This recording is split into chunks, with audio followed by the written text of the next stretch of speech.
Okay, so it's not a secret that Elon Musk has publicly said before that he hates remote work to some extent, but let's get into this video with him explaining why. Look, I'm a big believer that people are more productive when they're in person, and really, man, the whole sort of work from home thing. It's like, I think it's. Look, there are some exceptions, but I kind of think that the whole notion of work from home is a bit like the fake Marie Antoinette quote, "Let them eat cake." Mm-hmm. It's like really, you're going to work from home and you're going to make everyone else who made your car come work in the factory. You're going to make the people who make your food that gets delivered that they can't work. All right, I'm going to make before I say anything, I'm a huge super fan of Elon Musk. I think he's doing amazing things with his companies. He's obviously a superhuman and he deserves all the credit in the world. But what he's saying about productivity and having to force other people to work in offices or in person in factories, I think that's completely irrelevant. The person that makes your car has nothing to do with you working a computer job on your desk, right? Work from home, the people that come fix your house, they can't work from home, but well, yeah, of course, someone that fixes my house can't work from home. I don't really know what he's trying to say here. I think he's just mad that people are getting more freedom by working from home.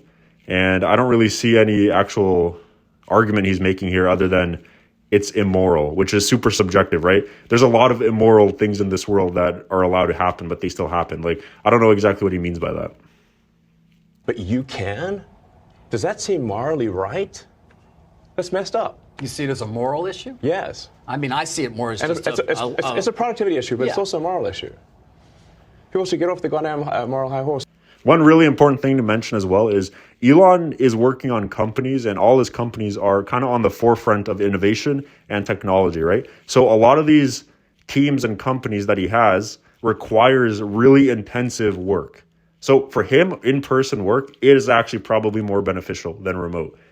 However, there's so many companies out there, boring state companies like working on insurance or CRMs or basic things that really don't have that much intensive work.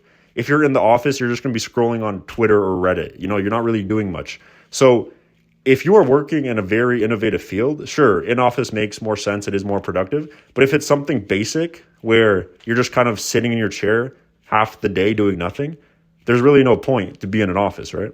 Also, if you do want to become overemployed, check out the Overemployed Masterclass linked in the description box and the pinned comment down below. We help teach you how to become and how to stay overemployed with multiple remote jobs for the long term. Horse with the work from home bullshit, because they're asking everyone else to not work from home while they do. And yet there's still pushback, by the way.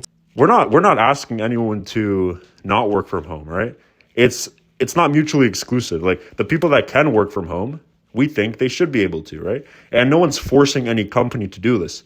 All we're doing is using our leveraged power by, if a company mandates return to office, we simply just go to another company that doesn't, right? And as long as those companies offer that, of course, we will take that. So you can't ever point the finger at the employees or the workers, right?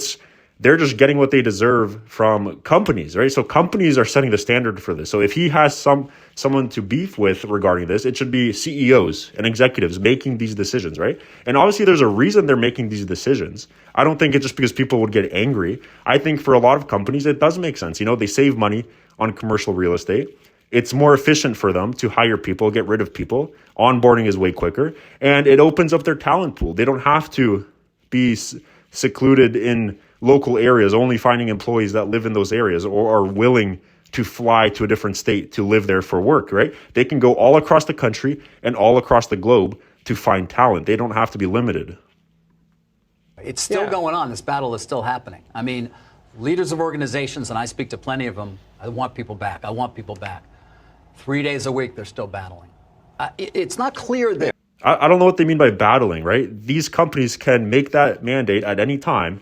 And if they end up losing those employees, that's on them, right? It's not like employees have CEOs held hostage. They're not gunpoint. They can make these decisions themselves. And it's their fault if they lose those employees because of that, right? Yeah. It's ever going to change. People are not coming back 5 days a week. The laptop class is living in La La Land, okay? As I said, again, I don't know what he means by la la land, because employers are offering these offers that are fully remote, right? So as long as they do offer that, why would anyone in their right mind want to take a 2-hour commute instead, where you have to sit in an office for 8 hours a day and you have to use public washrooms all day to take a poop? Like, it's not enjoyable. Of course it's not. So as long as companies give offers, no employee is going to pick the in-office offer, right? Obviously, there's exceptions, outliers. Maybe if an offer is double, triple the salary with a super cool company, that's different. But the reality is most people aren't in those positions. Most people are working average jobs, maybe some paying 6 figures, but not $500,000 a year, right? So those jobs don't need to be in office. And obviously, no one's going to pick that offer over the remote one. That you can't, but look at the cars. Are people working from home here? Of course not. So the people were, building cars, servicing the cars, building houses, fixing houses, making the food, making all the things that people consume. It's messed up to assume that yes, they have to go to work, but you don't. How is that? That is, it's not just a productivity thing. I think it's morally wrong. Although productivity is definitely impacted too, and the ability of people to learn, and I mean, on and on. Listen. Productivity is affected in an office just as much. When there's people nonstop talking around you and distracting you, and you see people coming in and out of your office, that is all distracting. It is hard to focus in a busy environment, right? So it's not exactly black and white in terms of productivity. A lot of people do focus much better and get a lot more work done. And frankly, even sometimes get taken advantage of, because from home you can work longer hours. It's easier to kind of forget that you're even working because you're at home on your laptop. It's easy to do more work than maybe you would in an office. Listen, I mean, look, people will disagree with me about this, but it's like. So if you want to work at Tesla, you want to work at SpaceX, you want to work at Twitter, you got to come into the office every day. Yes, I mean, like, I'm not saying. I'm saying, like, look, put 40 hours in, and frankly, it doesn't even need to be like, Monday through Friday. You could work Monday through Thursday. And I'm also not saying no one should take. I mean, I think people should take vacations. Like I work 7 days a week, but I'm not expecting others to do that. How much sleep do you get, by the way? About 6 hours. You do 6 hours typically? Yes. No, that's not bad. I thought it would be less. I've tried less, but my productivity, even though I'm awake more hours, I get less done. Okay. And the brain pain level is bad if I get less than 6 hours. But you work 7 days a week. Yes. Yeah. I actually only, in terms of actually, you say, like, how many days in a year do I not put in some meaningful amount of work? It's probably about 2 or 3. Right. All right, so that wrapped this video up. They kind of got off tangent at the end there. But yeah, overall, I think Elon Musk is really applying his mindset, which is very specific to his situation and his companies. He's trying to apply that to every company and every team out there in the world, which obviously can't be done, right? The reality is it's a much different work environment in Fortune 500, Fortune 1000 companies where the work is just not that intensive and it doesn't require you to be in office.